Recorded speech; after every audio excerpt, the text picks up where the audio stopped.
Bonjour et bienvenue pour cet Talk parcours croisé sur le thème des interactions relationnelles présenté par Biznet, Eric Musso et Vincent Yacolard. Lors de cet Talk, nous allons voir les définitions et les concepts, puis les leviers d'interaction relationnelle. Nous poursuivrons par les étapes de mise en œuvre, pour finir avec quelques retours d'expérience. Commençons par analyser l'intérêt des interactions relationnelles. La communication, les leviers de performance n'ont aucun sens sans prise en compte de l'humain et des relations humaines. Qui dit relations humaines dit moi et les autres. C'est bien connu, l'enfer, c'est les autres. Mais pas seulement. Des interactions relationnelles réussies passent aussi par un travail sur soi et une capacité de remise en cause personnelle.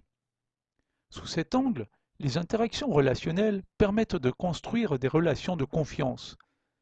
Les bonnes relations maximisent la performance, ce qui favorise les actions et l'influence réciproque entre les individus d'un groupe. Quels sont les leviers pour y parvenir?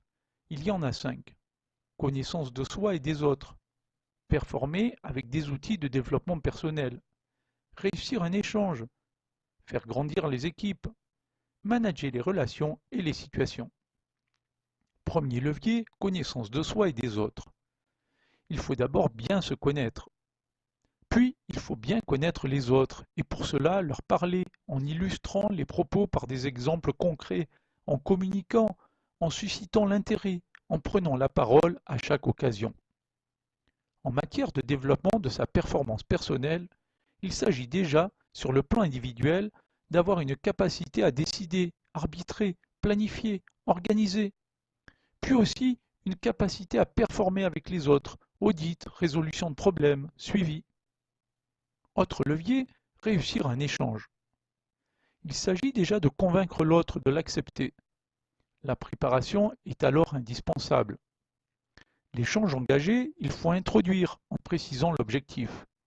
Puis découvrir l'autre, argumenter, présenter, traiter les objections. Et enfin, conclure. Faire grandir les équipes, c'est se mettre en action, ensemble.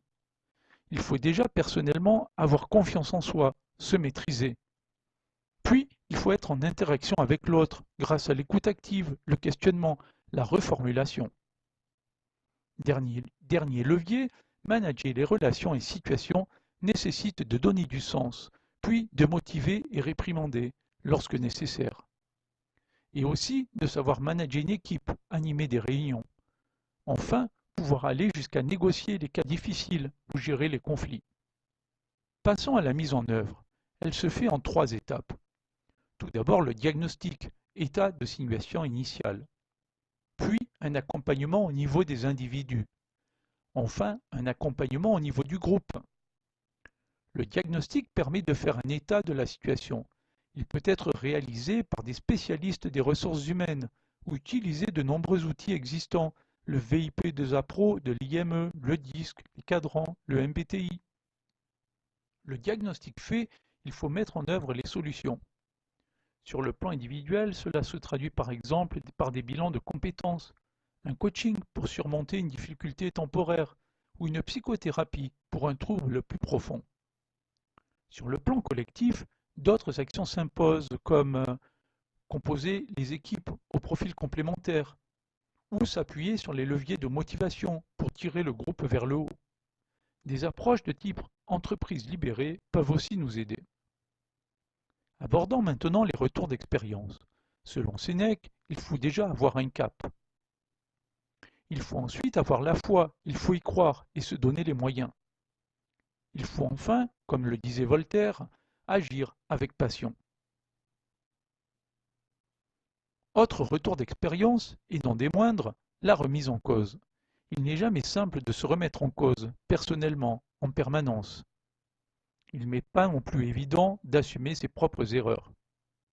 Ce que l'on croit être un problème de personne est bien souvent un problème de contexte ou de situation. Il faut croire en l'homme, en son potentiel, en ses valeurs. C'est bien souvent les systèmes qui conduisent les hommes aux excès et aux dérives. Enfin, dans la vraie vie, le quotidien nous impose de trouver des arrangements au mieux de chaque partie, jamais idéal, toujours avec des concessions. La médiation, la constance des échanges peuvent y jouer un rôle. Nous voici au terme de cet Talk sur les interactions relationnelles. Merci de votre attention et participation. Si vous avez des questions, commentez, chattez et à bientôt sur les lignes de parcours croisés.